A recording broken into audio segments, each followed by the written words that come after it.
नमस्कार. मी सोनाली रवींद्र खलोकार, सावित्री शक्तीपीठ, पुणे, महाराष्ट्र, शाखा परतवाड. 11 एप्रिल 2026 महात्मा फुले यांची 200वी जयंती शुभारंभ होत आहे. त्यानिमित्ताने महात्मा फुले यांनी त्या काळी अखंडाद्वारे मोठे प्रबोधनात्मक कार्य केले. ते आजही उपयुक्त आहे. ऐकूया त्यापैकी एक अखंड व त्याचा अर्थ. तुझे हितासाठी जगी सत्य कर, निर्मिक आधार सर्व ठाई. आप पर नाही देश धर्मकूट, कर वावा वीट सत्यासाठी. मानवी भूषण तूच होशी खास, सर्वांचा पडोस जगा माझी.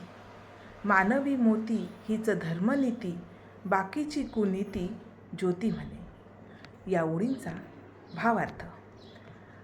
माणसाने नेहमी सत्याचा आधार घ्यावा, कारण सत्य हा सर्व गोष्टींचा शुद्ध आणि मजबूत पाया आहे. सत्यासाठी काम करताना आपला परका, देश, धर्म याचा भेद ठेवू नये.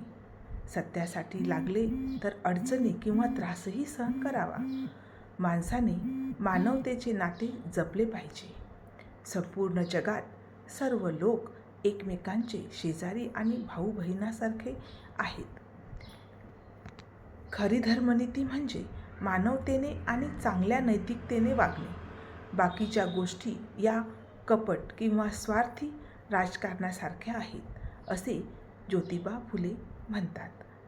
सारांश असा की या ओळींमध्ये ज्योतिबांनी सांगितले आहे की सत्य, मानवता आणि चांगली नीती हेच जीवनाचे खरे तत्व आहे.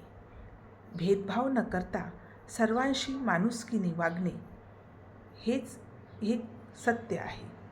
महात्मा फुले यांनी दिलेला संदेश आजही उपयुक्त असून आपण सर्वांनी त्याचा उपयोग आपल्या जीवनात केला पाहिजे, अशी मी सावित्री शक्तीपीठ, महाराष्ट्र, पुणे च्या वतीने आपणा सर्वांस विनंती करते.